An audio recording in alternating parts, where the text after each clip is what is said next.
오늘 복음을 우리가 잠깐 다시 묵상을 해볼까요? 이제 예수님께서 죽음에 대한 죽은 이들을 구해주시는 대목이 우리 복음서에서 두 번이 나오죠. 하나는 바로 요한복음에서 라자로, 예수님께서 베타니아의 마을에 당신이 자주 가시고 친했던 친구의 집, 마르타와 마리아의 오빠가 죽어서 사흘날까지 돼서 무덤에서 썩어서 냄새가 나는 그러한 죽음으로부터 구해줬던 이야기와 오늘 루카가 전해주고 있는 오늘 이 대목은 바로 예수님께서도 꼭 친한 친구뿐만 아니라 이름이 없는 나인이라는 한 작은 마을을 지나가시다가 마침 그때 과부의 아들이 죽어서 사람들이 쭉 같이 슬픔에 쌓여서 가는 모습을 보고 그 어머니를 보시고 측은한 마음이 들고 불쌍한 마음이 드셔서 그래서 관에서 손을 대시고 말씀 한마디로 일어나라고 이렇게 해서 오늘 살아나는 대목입니다. 근데 오늘 우리가 열왕기 또 17장 또 20절부터 22절 사이를 보면 어떤 것을 우리가 읽었어요? 바로 엘리야라고 이스라엘에서는 메시아로 되시죠. 바로 종말에는 메시아가 나타날 것이라고 하는 그 인물이 예언자, 예수님도 가끔씩 예언자 엘리야다라고 말씀을 들었던 것과 같이 이스라엘 사람 유대인들에게는 바로 그 메시아가 엘리야이죠. 엘리야가 오늘 그렇게 얘기를 들을 정도로 바로 한 과부의 외아들을 또 살려주죠. 그런데 오늘 조금 이상한 것은 옥상에 가고 그 아이를 또 불러서 몸에 한 번, 또 두 번, 세 번이나 이렇게 해서 살려줍니다. 하느님께 기도를 하죠. 간절히 기도를 해서 하느님께서는 그 아이를 살려주고 예언자는 그 아이를 어머니에게 돌려주죠. 얼핏 보면 같은 맥락입니다. 근데 다른 건 뭐냐면 엘리야는 하느님께 청하지만 예수님은 그 자체로 가서 당신이 한마디 말씀으로만 올라가서 지체에 몸을 대고 이러는 것이 아니라 말씀 한마디로 그 아이를 살려주셨대요. 바로 예수님은 하느님의 아들로서 그렇게 해주셨는데 확실한 거는 예수님께서 그동안에 불치병이었던 나병 환자도 고쳐주시고 또 중풍병자도 고쳐주시고 손이 오그라든 사람 또 하반수를 쓰지 못하는 배짰다 못 갔을 사람 예수님께서 많은 병자들 고쳐주셨는데 그때마다 사람들은 기뻤어요. 이게 보통 일이 아니다. 근데 이번에 어떻게 됐어요? 예수님께서 죽은 사람을 살려주니까 어떻게 됐어요? 반응이? 네? 바로 두려웠다 그랬어요. 우리가 일반적인 병을 고쳐주는 거는 괜찮지만 사람이 죽었는데 살려주는 것은 두렵다는 거예요. 죽음 자체도 두렵지만 예수님께서 그 죽음으로부터 살려주신 그 자체가 사람들은 두려움에 떨었다 그랬어요. 이게 보통이 아니다.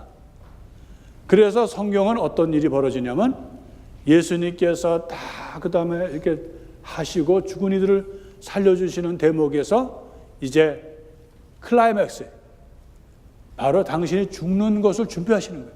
예수님께서 그렇게 하시면 하실수록 사람들은 예수님을 죽이려고 하죠. 그래서 아이러니컬하게도 예수님께서 사람을 구해주시면 그 다음에 예수님께서 대신 그 사람들을 위해서 돌아가실 날이 얼마 없다는 거예요. 당신을 내어주심으로써 사람들을 살려주신다는 거예요. 오늘 우리는 예수님의 이러한 이제 모습을 이렇게 보고 있습니다. 우리가 살면서 성경에서 죽음처럼 두려운 것이 없어요. 여러분들 우리가 라틴어 격언에도 그런 말 있죠. 죽는다는 것은 확실하다. 그러나 언제 죽을지 모른다. 언제 죽을지에 대해서는 불확실하다. 그러한 말이 있습니다. 그러나 우리는 확실한 죽음 때문에 죽음 그러면은 두렵다는 거예요. 그럼 성경에서 죽음 때문에 두려워했던 대목이 어딜까? 그 중에 하나가 룻기에서 볼 수 있어요.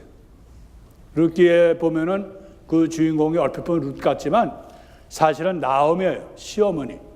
그 나오미의 가족이 베틀레헴에서 살았는데 기근이 들었어요.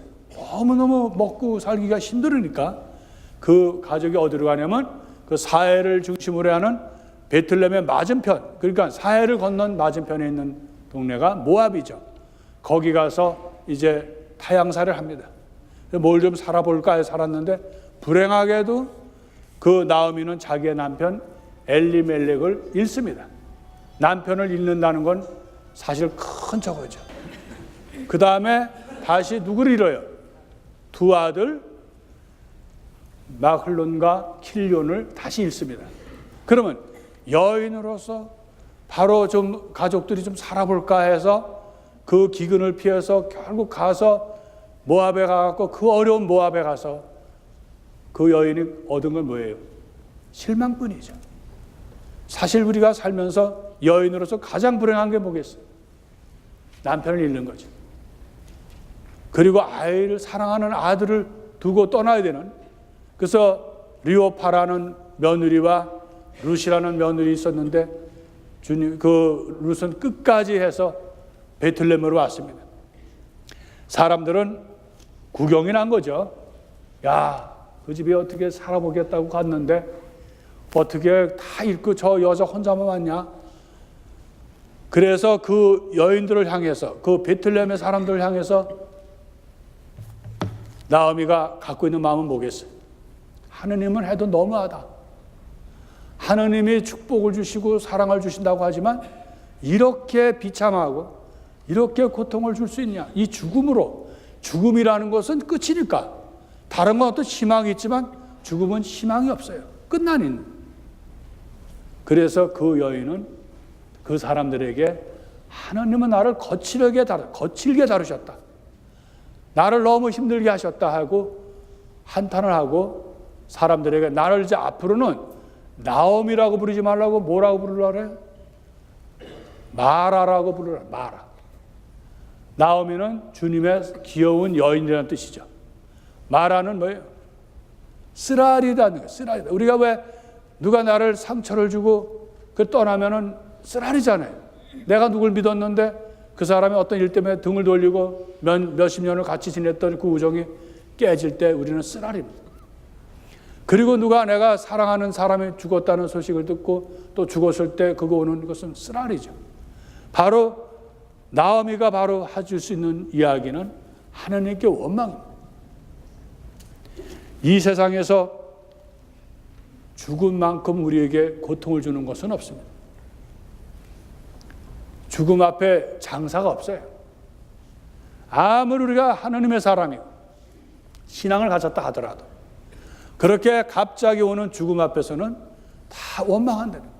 그 이해가 하나님을 사랑하고 또 이스라엘 대표적인 성경에서 나타나는 인물인 나오미도 하나님을 원망합니다. 그래서 앞으로 나를 쓰라리고 비참한 여인으로 불러달라 그래서 마라라고 불러달라고 한 것이죠. 우리가 신앙생활을 하고 이국 사회에서 또 이민 사회에서 이렇게 살면서 우리는 좋은 일만 있는 게 아니에요. 때로는 갑자기 우리도 뜻하지 않은 일들을 겪습니다. 누군들 행복하고 누군들 기쁘고 누군들 좋은 일만 있기를 바라는 그렇게 하고 싶지 않은 사람 누가 있겠어요? 그러나 고통이라는 것은 죽음이라는 것은 내가 원하지 않아도 온다는 거예요. 그렇게 내가 건강을 장담했는데 어느 날 일어나 보니까 눈이 안 보이네. 귀도 안 들리네. 텔레비를 보니까 꺼멓게 나오네. 그런 날이 있다는 거예요. 내가 원하지 않지만 그렇게 믿었던 내 남편이 죽음으로 또 변하고 내 가족 중에 사랑하는 사람들이 죽음으로는 또 이별이 된다는 거예요. 사별을 만큼 우리가 그 어떤 고통 중에서도 가장 큰 고통이 사별입니다. 죽음은 어떻게 할 수가 없기 때문에. 바로 우리는 그런 속에서 하느님 앞에서 나오미처럼 원망하고 불평합니다. 하느님은 왜 나에게 이런 고통을 주시냐? 그런 하나님의 계시기는 하냐라고 우리는 원망한다는 거예요. 오늘 라인을 지나가시다가 보셨던 예수님은 그러한 과부의 모습을, 그 과부는 말을 하지 않지만 남편을 잃었어요. 그리고 의지가지 되고 유일한 희망인 아들마저 잃었다면 나오미와 다를 바가 없는 그런 불쌍한 모습이라는 거예요. 우리는 신앙생활을 하면서 그런 날이 없으리라고 생각하지 않습니다. 우리는 나름대로 다 기가 막히고 또 날벼락 같은 그런 일들을 겪는다는 거예요. 그럼 우리는 그 앞에서 흔들거리고 하나님을 원망하는 것은 사실이라는 것이죠.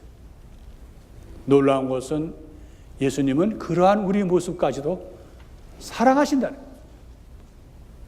우리가 요즘 예수 성심 성호를 지내고 있습니다. 예수님은 우리에게 아주 위로의 말씀을 주셨어요.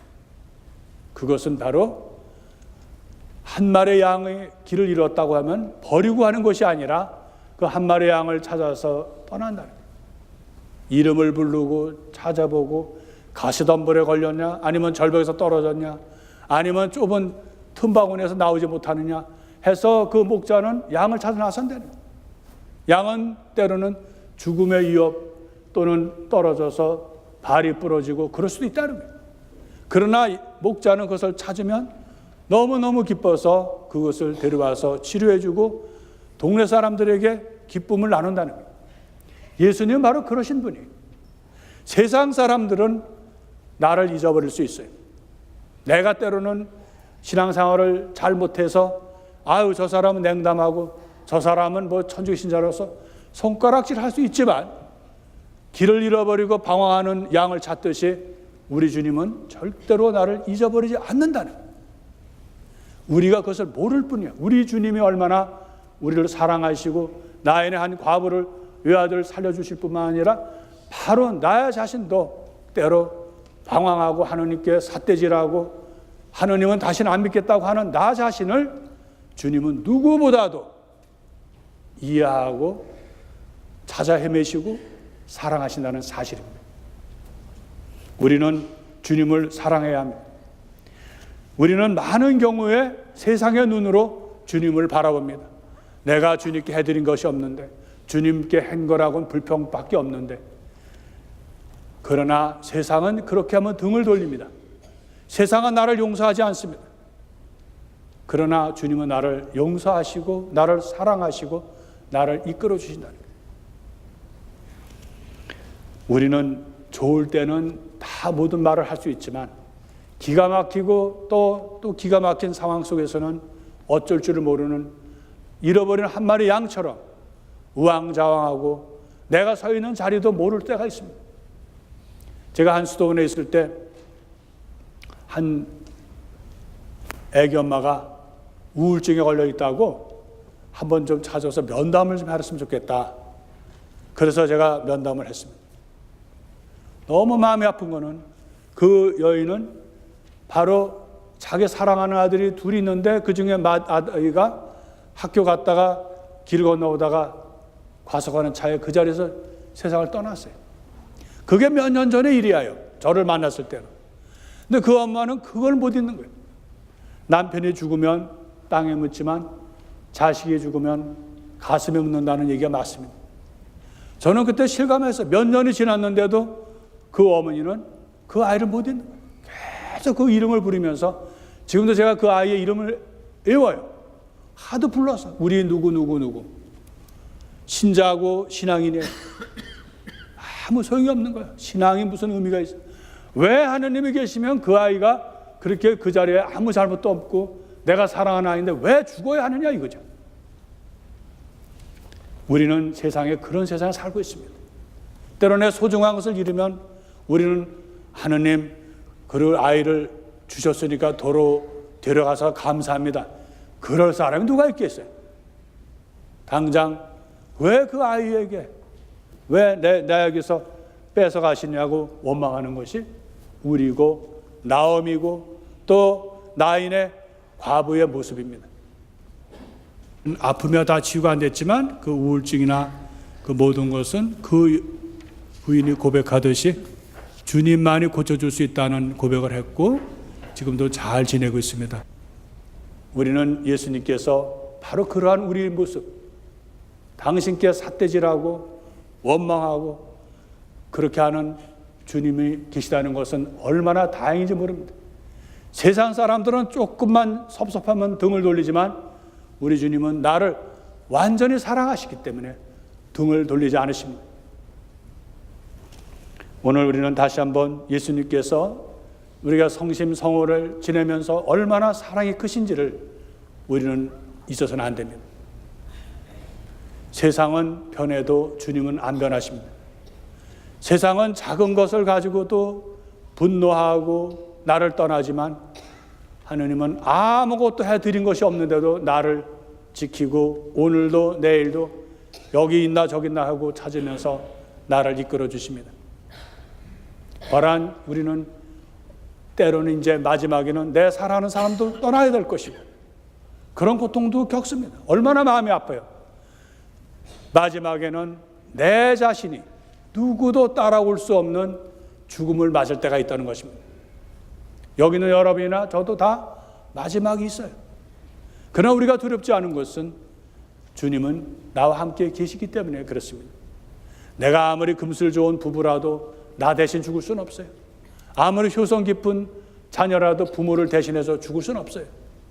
죽을 때는 내가 어쩔 수 없이 혼자 죽어야 된다는 건데 고통스럽고 두렵더라도 우리가 두렵지 않은 것은 바로 주님께서 길 잃은 나를 찾아 나서시는 사랑으로 나를 감싸 주시기 때문에 그렇습니다. 우리는 두려워하지 말아야 돼요. 어떤 상황에서도 때로 원망스럽다 하더라도 끝까지 예수님을 오늘 라인에서 과거의 그 아픔을 잊지 않고 해주신 것처럼 우리가 그 주님을 붙들고 또 붙들고 해서 주님의 사랑에 함께 해야 된다는 거 우리 잊어서는 안 됩니다. 오늘 우리가 다시 그런 사랑으로 죽음까지 일으켜주신 주님의 그 놀라운 사랑에 우리가 감사하며 우리가 죽는 날까지 어떤 상황 속에서도 실망하지 않고 주님을 사랑할 수 있는 은혜를 청하면서 이 미사를 봉헌하도록 합시다.